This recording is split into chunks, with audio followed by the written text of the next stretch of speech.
விஷயமாக ஷாஃபி மதுஹபுக்கு ஒரு சட்டம் இருக்குது, ஹனஃபி மதுஹபுக்கு ஒரு சட்டம் இருக்குது. அதை நியாயப்படுத்தி இதை நியாயப்படுத்திட்டு சொல்லும் பொழுது புகாரில் இருக்குன்னு ஒரு ஹதீஸ் சொல்லுவாரு. அரபிலாம் ஒழுங்கா வாசிச்சுட்டு அர்த்தத்தை இஷ்டத்துக்கு செஞ்சு இது புகாரில் இருக்குது, இது ஹனஃபியாக்கள் ஆதாரமா எடுத்துக்கிட்டாங்க, அதை போடுங்க. ஆனா ஹனஃபி இமாம் சொல்றாங்க இந்த ரெண்டையும் தனித்தனியா தான் செய்யணும். ஏன்னா அதே புகாரிலே பதிவு செய்யப்பட்டிருக்கிறது. நபிகள் நாயகம் ஸல்லல்லாஹு அலைஹி வஸல்லம் அவர்கள் வாய்ப்பளித்தார்கள். அதே போன்று மூக்கையும் சுத்தம் செய்வார்கள். சலாசம் பி சலாசின் மும்மூன்றாக செய்தார்கள் அப்படிங்கிற வார்த்தை இடம்பெற்றிருக்கிறது. மும்மூன்றாக செய்தார்கள்.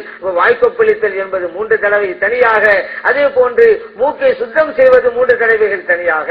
இந்த ஹதீஸின் அடிப்படையிலே இது தனித்தனியாக செய்ய வேண்டும் என்று ஹனஃபி இமாம் ரஹ்மத்துல்லாஹி அலைஹி அவர்கள் கூறுகிறார். இதுதான் என்ன புரிந்து கொள்றோம் அப்படின்னு கேட்டா, ஷாஃபி மதஹப் என்றாலும் ஹனஃபி மதஹப் என்றாலும் எல்லாம் ஹதீஸுடைய ஆதாரங்களின் அடிப்படையில் தான் அமைந்திருக்கின்றன அப்படிங்கறத நம்ம புரிகிறோம். சரி, இப்ப சலாசம் பி சலாசின்னா மும்மூன்று அர்த்தமா? இஷ்டத்துக்கு என்னதான் சொல்லிருக்கீங்க அரபில் ஒண்ணு வாசிச்சுட்டு. இப்ப சலாசம் பி சலாசினுக்கு என்ன? சலாசன் சலாசன் வந்திருக்கா, சலாசன் பி சலாசன் வருதா? அதுல இருந்து இந்த கருத்து எப்படி வரும்? சும்மா அரபியில வாசிக்கிறதா சொல்றதுன்னு ஒண்ணு. அடுத்து என்ன, எல்லாமே மதுஹபுலாம் ஹதீஸ்ல இருக்குங்கிறாரு. அப்ப எடுத்து சொல்ல வேண்டியதானே? இப்பவும் நிறுவுறாரு மதுஹபுல உள்ள எல்லாமே என்ன இருக்கு. அப்ப 20 வருஷ கற்பம், 4 வருஷ கற்பம், ஊமையை கெடுக்கிறது, சிறுபிள்ளையை கெடுக்கிறது, பணத்தோட சேர்றது, எல்லாத்துக்கும் ஆதாரத்தை காட்டுங்க ஹதீஸ்ல இருந்து.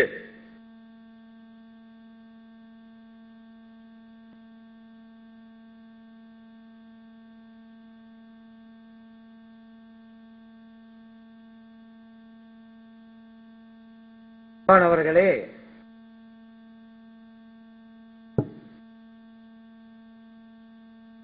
அசிங்கமான சட்டங்களை சொல்வதற்கு குர்ஆனையும் ஹதீஸையும் ஆதாரமாக எடுக்கக்கூடியவர்கள் அசிங்கமே கூடாது என்று சொல்கின்ற இமாம்களை குறை சொல்கிறார்கள். இதுதான் நமக்கு வருத்தம். இமாம்களுடைய அந்த சட்டத்திட்டங்கள்லாம் அதுக்குண்டான தண்டனை உண்டா இல்லையாங்கிறது தான். அது ரிசர்ச், அதுக்கு சம்பந்தமாக பிரச்சனை வந்தாலோ சர்ச்சை வந்தாலோ எது சரி அப்படிங்கறத தனி சப்ஜெக்ட். அது ஏற்கனவே சொல்லிட்டாங்க. மதுஹப் பிரச்சனையா இருந்தா நீங்க கலேக்காவில வாதத்துல தோல்வி அனுப்பிச்சதை எழுதிட்டாங்க, நம்ம பண்ணிக்கலாம் அப்படின்ட்டோம். ஏற்கனவே சொன்னது மட்டுமல்ல, இன்னைக்கும் சொல்றோம் அது எழுதி தரட்டும். ஏன்னா நடத்தியாச்சு, எழுதி தந்துட்டாக்கா வரிக்கு வரி அந்த சட்டம் சரியா இல்லையாங்கிறத நம்ம பேசுவோம். ஒண்ணு காலம் ஒண்ணு கெட்டு போயிடல, காலம் போயிடல, பேசுவோம். எப்ப வேண்டுமானாலும் பேசுவோம். சப்ஜெக்டுகளை வரணும். தப்சீர் நூல்களையும் தர்ஜமாவிலையும் தப்பா ரைட்டா பேசிட்டு இருக்கும் போது எதையோ ஒண்ணு கொண்டு வந்து வச்சுக்கிட்டு அது சரியா இது சரியான என்ன அர்த்தம் இருக்கு? அதுக்கெல்லாம் பதில் சொல்லலையா? எதை கேள்வோம்? ஒண்ணுதான் சரியான ஒரு வாதத்தங்க வச்சாங்க. தப்சீர்ல குறை இருக்குது, ஜலேகா அலைஹிஸ்ஸலாம் இப்படி செஞ்சாண்டு இருக்குது, யூசுப் அலைஹிஸ்ஸலாம் இப்படி செஞ்சாண்டு இருக்குதுன்ட்டு வச்சாங்க. அதுக்கு நம்ம பதில் சொல்லிட்டோம். அது ஒன்னோட முடிஞ்சு போச்சு. அதுக்கு பிறகு தப்சீர் நூல்கள் எந்த தவறுமே இல்லையா உங்க பார்வைக்கு? ஏன் வைக்கல? அப்ப அந்த அவர்கள் நிலைப்பாட்டில இல்ல, ஏன்னா சரக்கு இல்ல. அதனால ஏற்கனவே பேசினதை அதையே கொண்டு வந்து இருக்கிறாங்க. நம்ம பேசுவோம். நீங்க கலியக்கால வாதத்துல தோழர் எழுதிட்டாங்க, இன்னும் இந்த இடத்துலயும் ஒப்பந்தம் போட்டுடலாம், தேதி மட்டும்தான் வச்சுக்கிடுவோம். வரிக்கவே இங்க வாசிங்க, நாங்களும் சொல்றோம். ஆனா எழுதி தரணும், தோல்வி அடைஞ்சிட்டோம். இல்லாட்டி வாதித்த விஷயம் வாதிக்கிறது அர்த்தம் இல்லாம போயிடும். இது ஏற்கனவே கடிதத்தை எழுதிருக்கிறோம், அது மறுபடியும் நாங்க நினைவூட்டுறோம். அடுத்து ஆபாசம் கூடாது அப்படிங்கறதுல இமாம்களும் சரி நாமும் சரி ரொம்ப தெளிவா இருக்கிறோம். உதாரணத்தை பாருங்களேன், அந்நிய பெண்களுக்கு முன்னால தொடையை காட்டுவது அப்படின்னு ஒரு பிரச்சனை வந்துட்டா நம்ம எல்லாம் என்ன சொல்லுவோம்? கூடாதுதான் சொல்லுவோம். ஆபாசத்தை பத்தி ஒரு பெருசா பேசுறாங்கல்ல, அதெல்லாம் தொடையெல்லாம் காட்டிக்கலாம் அப்படிம்பாங்க. ஏன்னா ஒரு மனிதன் மறைக்க வேண்டிய பகுதியே அல்ல, தெரியலாம் அப்படிங்கிறாங்க. இப்ப நீங்க புரிஞ்சுக்கிறீங்க யாரு ஆபாசத்தை ஆதரிக்கிறாங்க யாரு எதிர்க்கிறாங்க அப்படின்ட்டு. இமாம்கிட்ட போய் சட்டம் கேளுங்க, ஒரு தொடையை மறைக்கலாமா இல்லையாண்டு. அவங்க சொல்லுவாங்க மறைச்சு ஆகணுப்பாங்கிறாங்க.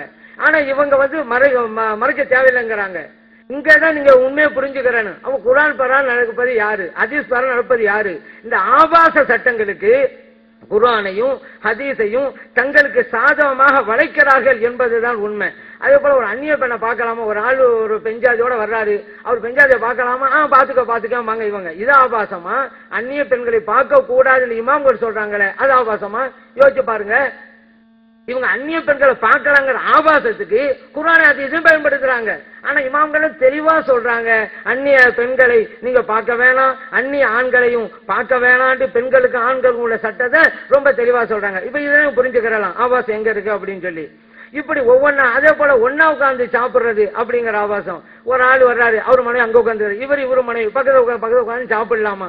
இதுக்கு அந்த ஹதீஸ்ல அந்த ஆயத்தை வந்து ஆதாரமா காட்டாங்க. கும்முண்டு இருக்குது, மற்ற இடங்கள்லாம் கும்மு இல்லையா அப்படின்னு கேட்கறாங்க. மற்ற இடங்கள்லாம் ஆண்கள் சம்பந்தமா வருது, அதே சட்டம் பெண்களுக்கும் உண்டுதான். ஆனா அதெல்லாம் வணக்க வழிபாடுகள் அல்லவா, தொழுகைன்னு வருது, ஆண்களுக்கு மட்டுமல்ல பெண்களுக்கு தான். நோன்புண்டு வருது, ஆண்களுக்கு சொல்லப்பட்டால் ஆண்களுக்கு மட்டும் இல்ல பெண்களுக்கு தான் அப்படின்னு வருது. அதே போல பாருங்க, இந்த கேட்டாங்கல்ல ஆண்கள் பெண்கள், வெறும் ஆண்களுக்கு மட்டுமா சொல்லப்படுது பெண்களுக்கு இல்லையண்டு, அப்ப கூட அல்லாஹ் தஆலா வணக்க வழிபாடு விஷயத்துல தானே சொன்னா, தர்மம் செய்யக்கூடிய ஆண்கள் பெண்கள், முஸ்லிமான ஆண்கள் பெண்கள், இப்படித்தானே அல்லாஹ் தஆலா சொல்லிக்கிட்டே வர்றான். வணக்க வழிபாடுகள்ல ஆண்களுக்குள்ள சட்டம் தான் பெண்களுக்கு. அது சரி, அசிங்கத்தை அரங்கேற்றத்துக்கு ஆண்களுக்கு சொன்னால் பெண்களுக்கு அப்படின்னு ஒரு அசிங்கத்தை அரங்கேற்றம் அதையெல்லாம் கொண்டு வர்றது, தொழுகை சம்பந்தமா சொன்னதையெல்லாம் இந்த அசிங்கத்தை அரங்கேற்று கொண்டு வர்றதா? தொழுகைன்னு வந்துச்சுல, ஆண்கள் மட்டுமா பெண்களுக்கு இல்லையா? ஆகவே ஆணும் பெண்ணும் அந்நிய பெண்ணும் உட்கார்ந்து சாப்பிடலாம் அப்படிங்கிறீங்களா? என்ன இது? என்ன மேற்கத்திய கலாச்சாரம் அல்லவா இது? அவங்களுக்கு தான் சட்டம் இல்ல, அவங்கள ஆண்கள் பெண்கள் எல்லாம் கலந்து கிடப்பாங்க. இஸ்லாமிய சட்டம் நாகரிகம் மாதிரிதானா? நீங்க எதுக்கு எதை கொண்டு வர்றீங்க? இப்ப நோம்பு சம்பந்தம் வந்திருக்க, ஆண்கள் மட்டும்தாங்கிறீர்களா, பெண்களுக்கு நோம்பு இல்லையா அப்படின்னு கேட்டுவிட்டு, அதனால ஆண்களும் பெண்களும் ஒன்னா உட்காந்து சாப்பிடலாம், இதான் நாகரிகமா? என்ன பேசுறீங்க நீங்க? ஏதாவது ஆண்களும் பெண்களும் ஒன்னா உட்கார்ந்து சாப்பிடலான்னு இருந்த ஆதாரத்தை தாங்க. கும்முண்டு வருது, மற்ற தொழுகைக்கு வந்திருக்குது, அதனால அந்த அசிங்கத்துக்கு எடுப்பேன்னு சொல்லுவீங்களா? நோம்புக்கு வருது, அதனால அந்த அசிங்கத்துக்கு எடுப்பேன்னு சொல்லுவீங்களா? ஆண்கள் பெண்கள்ங்கிறது அந்த வசனத்துல எங்க இருக்குது? அந்த வசனத்தை நீங்க ஆதாரம் காட்டினீங்க அப்படி இருக்குது அப்படின்னு. அந்த வசனத்துல தானே நம்பர் போட்டு எழுதி வச்சிருக்கிறீங்க.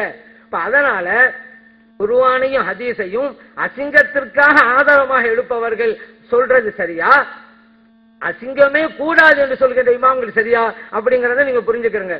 அதே போல இந்த பெண்கள் விஷயத்தெல்லாம் சொன்னாங்க. நம்ம வந்து தர்காண்டு ஒரு இடத்துல சொன்னாங்க, தர்காவுல பெண்கள் ஆண்களும் ஒன்று கூட்டுறது தப்புன்னு நம்ம சொல்லிக்கிட்டு இருக்கோம். எல்லா இடத்துலையும் மாநாட்டுகள் கூட சொன்னோம். அதை போட்டு பாருங்க. அதே நேரத்தில் என்ன செய்யக்கூடாது அப்படிங்கறத நம்ம விளங்கி கொள்ளணுங்க. ஏன்னா சில பேர் செய்யற தப்புனால சுன்னை ஜமாத்து கொள்கையை அப்படிதான் நினைச்சிட்டு இருக்கிறாங்க. என்ன செய்யக்கூடாது? தர்காக்களுக்கு போகணும்னு வைங்களேன், வலிமார்களுடைய கபர்களுக்கு சஜிதா செய்யக்கூடாது. சில பேர் சஜிதா செய்யறாங்க, தப்பு. சஜிதாங்கிறது அல்லாஹ் ஒருவனுக்கு மட்டும், வேற யாருக்கும் செய்யக்கூடாது. வலிமார்களுடைய கபராக இருந்தாலும் அந்த கபருக்கு சஜிதா செய்வது கூடாது. யாரா செஞ்சாக்கா இந்த அப்பா செய்யற தப்புன்னு சொல்லுங்க, நாங்க செஞ்சுக்கிட்டு இருக்கோம். தர்காவே கூடாதுன்னு சொல்ற வஹாபிகள் வெளியில நின்றுகிட்டு இருக்காங்க. நாங்க தர்கா வேணுங்கிறோம், கூடுங்கிறோம். உள்ளுக்கு நடக்கிற இது போன்ற தவறுகளை எல்லாம் கலைந்து கொண்டிருக்கிறோம். சமுதாய சீர்திருத்தம் செஞ்சுக்கிட்டு இருக்கிறோம் சுன்ன ஜமாத்தினர்கள். அதே போல தர்காவில் இருக்கிற கபரை சில பேர் சுத்திக்கிட்டு வருவாங்க, அதுவும் கூடாது. ஏன்னா தவாப் என்பது மக்காவில இருக்கக்கூடிய காபாவுக்கு மட்டும்தான், வேற எங்கேயும் தவாப் இல்ல. நீங்க வேணா கேட்கலாம், எங்கேயுமே இல்லையா ஹசரத்? இந்த வள்ளத்துல ஒரு பொய் கபா கொண்டு அங்க தவாப் செஞ்சாங்களே நீங்க கேட்கலாம். அதை விட்டுருங்க, நம்ம தான் ஏற்கனவே சொல்லிவிட்டோமே. அதனாலதான் இப்ப சில பேரை நம்ம தர்காவிலே போய் என்னப்பா நீ தவாப் இங்க செய்யற, மக்காவில மட்டும்தானே செய்யணும் அப்படின்னு கேட்டா அவன் நம்மள கேட்கறான், என்ன மக்காவில மட்டுமா, வள்ளத்துல தானங்க செஞ்சாங்க அப்படிங்கிறான் நம்மளை பார்த்து. அதை விட்டுருங்க. அதனால தவாஃப்ங்கிறது காபாவுக்கு மட்டும்தான், வேற எங்கேயும் கிடையாது. வலியுல்லா கபரை தவாஃப் செய்யக்கூடாது. சரிதானா? இது போன்ற ஒழுங்குமுறைகளையும் இந்த தர்காவுக்கு செய்யும்போது செய்யணும். அதே போல இந்த ஜியாரத்து செய்யறாங்கல்ல தர்காவுல, ஆண்களும் வர்றாங்க பெண்களும் வர்றாங்க, ரெண்டு பேருக்கும் சுன்னத்து இருக்கு. ஆண்களுக்கு ஒரு தனி இடமும் வழியும், பெண்களுக்கு தனி இடமும், இப்படி தர்காவுடைய கமிட்டியார்கள் செய்து கொடுக்க வேண்டும் என்று இந்த மாநாட்டின் மூலமாக நான் வேண்டுகோள் வைக்கிறேன். நம்முடைய கொள்கை என்னங்கிற தெரிஞ்சுக்கிட்டீங்க நீங்க. அப்ப பெண்கள் விஷயத்துல இப்படிதான் நடக்கணும். ஒன்று கூடுறாங்க தர்காவுதான் தப்புன்னு சொல்லிட்டு இருக்கோம். அதே நேரத்துல இவங்க என்ன செய்யறாங்க, ஒன்று கூடலாம் அதுக்கு திட்டம் போட்டு கூப்பிடுறாங்க, நோட்டீஸ் போடுறாங்க, ஆண்களும் பெண்களும் ஒன்றே பாடுறாங்க, காட்சி பொருளா ஆக்குறாங்க. வீடியோ மேன் வந்து பெண்களுக்கு பக்கத்துல போய் வீடியோ எடுக்கிறாங்க ஒரு அந்நியான. இது எல்லாம் குர்ஆன் ஹதீஸ் பேர்ல இந்த கலாச்சாரத்தை திணிக்கிறாங்க. இப்ப பாருங்க அது எப்படி.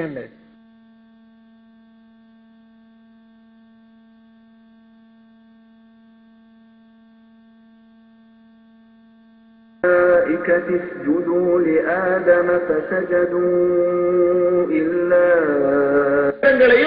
அதில் 1000 லட்சத்தில் ஒரு மடங்கு கூட அனுபவித்தது கிடையாது. அவர்களில் யாருமே அடிக்கப்பட்டது இல்லை. மார்க்கத்தை சொன்னது